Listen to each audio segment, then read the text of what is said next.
Hey guys, welcome back to the neuroscience stuff. We are going to move on to talking about chemical transmission. I promise to try to not draw so much this time. Okay, so we were just talking about electrical transmission. We're going to move into talking about chemical transmission when really we should just be calling it neurotransmitters because when I refer to chemicals as far as neuron signal transmission goes, what I'm referring to are neurotransmitters.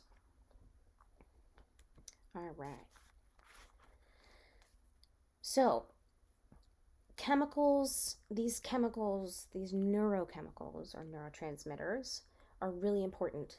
They're involved in every single aspect of what it is that you do and feel. Before I tell you about neurotransmitters, I want to make sure that you understand like where they're located, how this all works before we go over any like individual transmitter. So where are they? Where are they located? And to save you the horror, I have found a picture of a neuron instead of trying to draw one this time. So we've got terminal buttons here. These are your terminal buttons.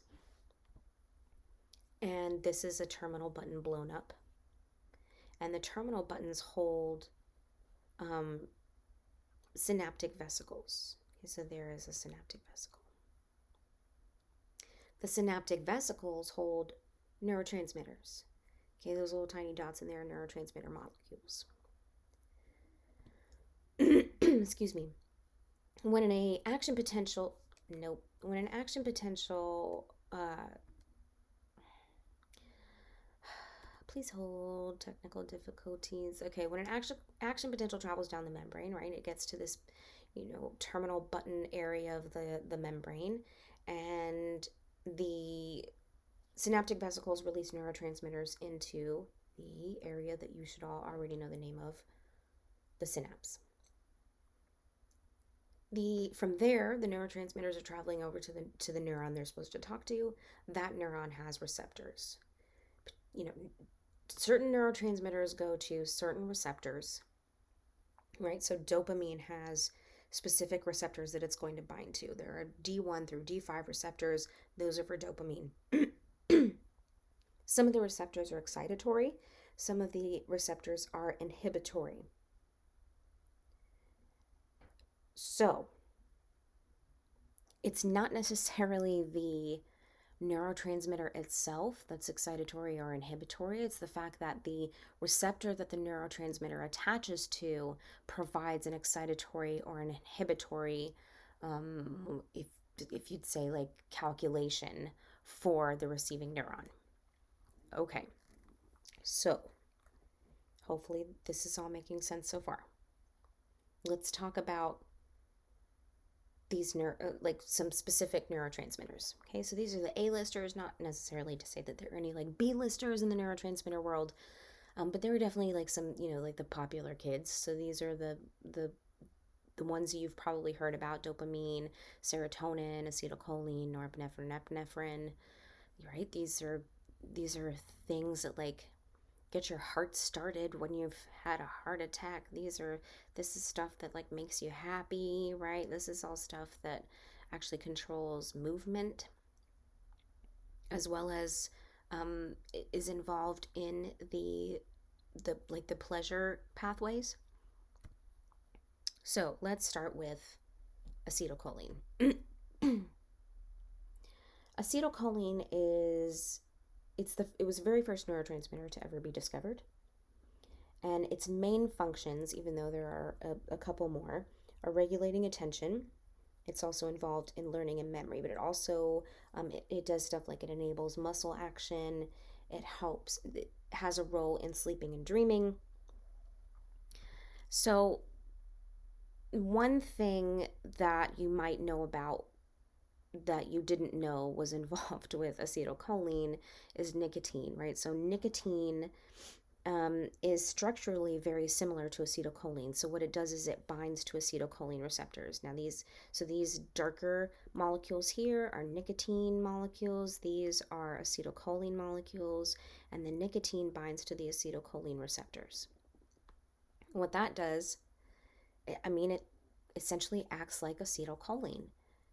What does acetylcholine do? It helps regulate attention, it helps with learning, and it helps with memory. Am I trying to promote smoking here? No. Smoking is unhealthy, okay? It's really not good for you at all. Don't pick it up. I would know. But cigarettes have nicotine, and nicotine is not the issue. It's very addictive, yes, but nicotine isn't going to kill you, okay?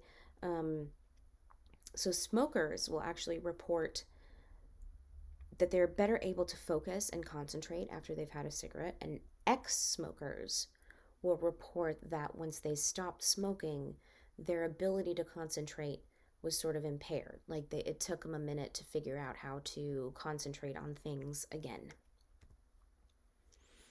Okay, acetylcholine also pretty important in Parkinson's and understanding what's going on in Parkinson's. So what happens is you use an acetylcholine esterase inhibitor. Now, whew, that's a mouthful. What do I mean by that? Um, Acetylcholine esterase, right? So we're going to say acetylcholine and it's esterase. Now, what did you learn in biology? That any word that ends with ace is probably referring to an enzyme, right? And what do enzymes do? Enzymes break things down. So acetylcholine esterase is an enzyme. Okay, before I go any further on this slide, I know this is a weird little interruption, but I didn't want to have to re-record the whole lecture. The next couple minutes in this slide, I'm going to be referring to acetylcholine, but saying dopamine. So every time I say dopamine, for the rest of this slide, please disregard and replace in your mind with acetylcholine. I don't know what I was thinking. Okay. Back to your regularly scheduled lecture programming. Okay, bye. And what it does is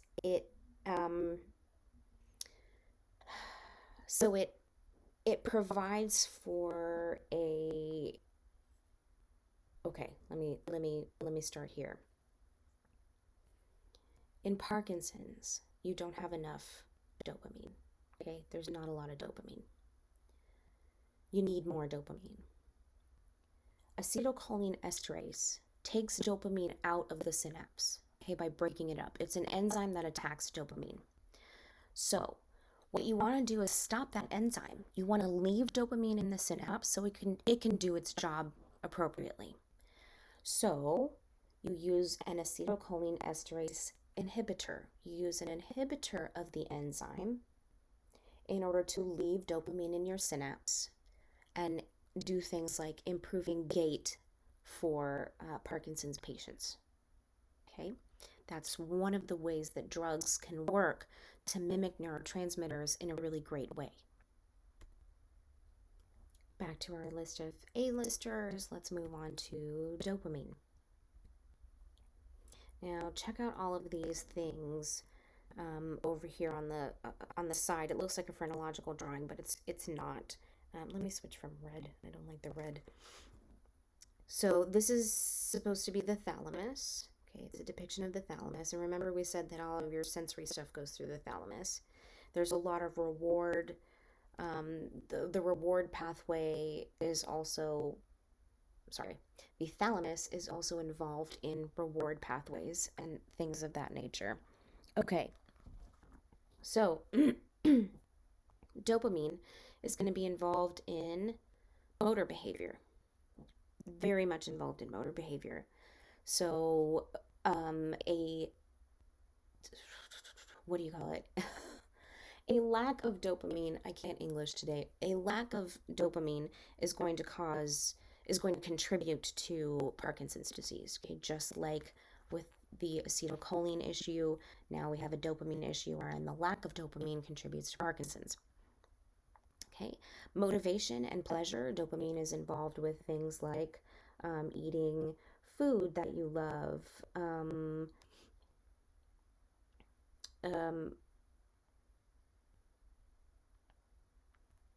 drugs, it's gonna music, all of those kinds of things. Okay, so anything that motivates you to act and anything that brings you pleasure, dopamine is going to be involved in that entire experience. Emotional arousal, same thing. Drugs, music, for me, also cake. You know, these are all processes which very much involve dopamine and addiction, right? And this is why addiction is so addicting. So this is why drugs, alcohol, cigarettes are addicting. It's because they mimic those experiences in life, those natural experiences in life that bring us pleasure, those things that motivate us. So and that's sort of like the drug's way of survival, right? It gets us excited about having this reward, about having this pleasure, and so we seek it out. And we do the same thing for things that we actually need to survive, right? We feel better if we drink water, so we seek out water. We feel better if we eat food, we seek out food. We feel better if we take drugs, so we take drugs. But the thing is you're not actually feeling better. It's a fake. Okay? Schizophrenia. Increased levels of dopamine are going to contribute to schizophrenia. So we just talked about how inhibiting an enzyme will let a neurotransmitter sort of linger in the synapse for longer. And what you'd want to do here is sort of the opposite. We want to take dopamine out of the synapse because these increased levels are not doing us any good. Parkinson's disease is the opposite. We've got decreased levels of dopamine. So back to our A-listers. Who's next? We'll talk about serotonin.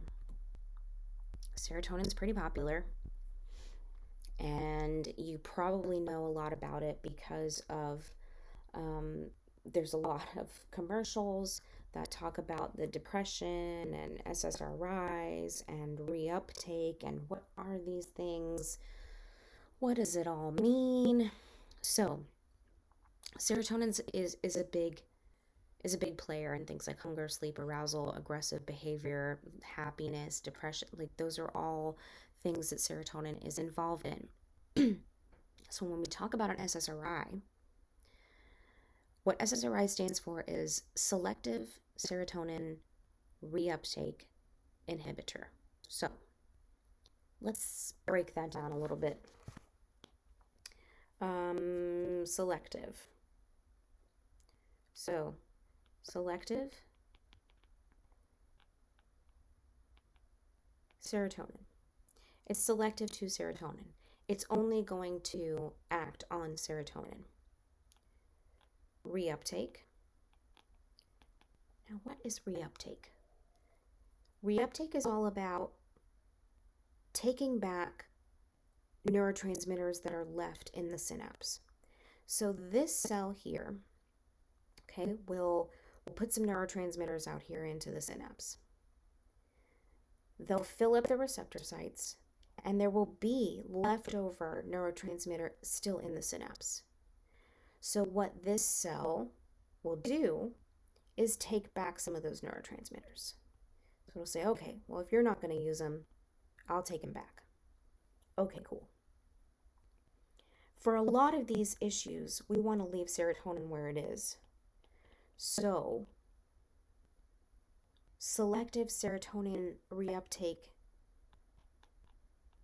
inhibitors, can you guess what they're doing? They're inhibiting the reuptake of serotonin. You want to leave serotonin in there because we need it to stay. We're not getting enough of it, so we need quick access to it. We want to get to it right away. So that's what these nefarious SSRIs are doing. Okay, and that's how they work. The problem is that depression isn't just about serotonin. It usually involves a variety of neurotransmitters. And, my depression is different from somebody else's depression, is different from somebody else's depression. So that's why you can't just go into a pharmacy and be like, I need the depression treatment, please. And they're like, here you go. See you in a week. You'll be all chipper and great. Woo-hoo. It's not that easy. Everybody is unique. All right. So let's talk about some maybe lesser known, but still pretty important neurotransmitters. Glutamate is excitatory. It is the most common of your excitatory neurotransmitters, And if you have too much of it, it's so excitatory that it can lead to seizures, right? So because it's excitatory, it's leading to neural activity. If you have too much neural activity, we refer to it as a seizure. Then there's GABA. GABA is inhibitory.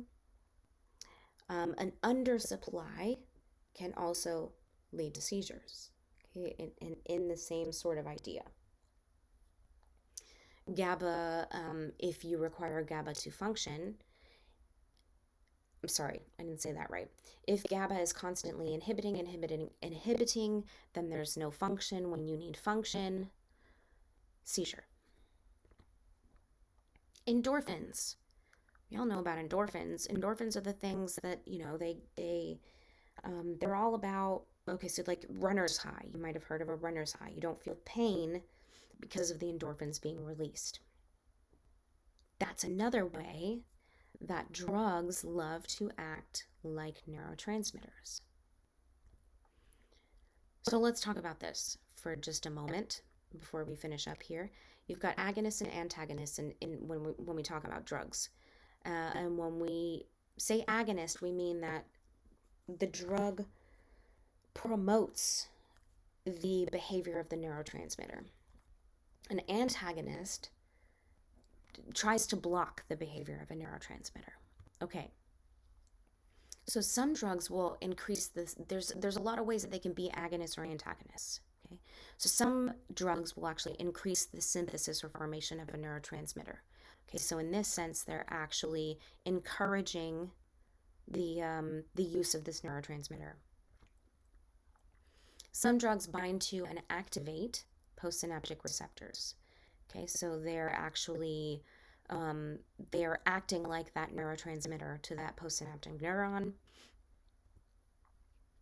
Some drugs are going to cause neurotransmitters to leak from vesicles and be destroyed. Okay, so we will cause these vesicles to release neurotransmitters when you don't really need them, because once they're released, we're gonna gobble them up and get rid of them. Okay, that's an antagonist. They can also bind to and deactivate postsynaptic receptors. Okay, so you can bind to and activate. You can also bind to and deactivate. So now I've got an antagonist drug that's in my postsynaptic receptor, and it's not letting my actual neurotransmitter get into that receptor. Then you can have drugs that increase the release of neurotransmitter molecules from terminal buttons. Okay, that's good. You're promoting this neurotransmitter. That's an agonist drug. And drugs that block the reuptake into the presynaptic neuron. So when you block the reuptake into the presynaptic neuron, you're preventing its use. I'm sorry. Block reuptake into the presynaptic neuron. I think I may have gotten this one wrong, y'all. Okay, so if you block the reuptake, you're actually this is wrong. So this is actually an agonist. This is actually an agonistic action. So if you block reuptake into the presynaptic neuron, you are preventing the neurotransmitter from being taken out of the synapse, and therefore acting as an agonist for that neuron. Okay, so I got that wrong. I apologize. So sorry. Forgive me. But okay, we fixed it, right? We're good. Cool. So next time, now that we've talked about the thing that I wanted to mention again, the thing that I wanted to mention again with this is that all of these things are just further evidence of how difficult it can be to treat things like mental illness, to treat things like brain injury, is because there's all these different kinds of combinations of what can happen, what can't happen, etc. All right, so we're done talking about neurotransmitters. Next time in neuroscience, we'll talk about the brain. I will see you there.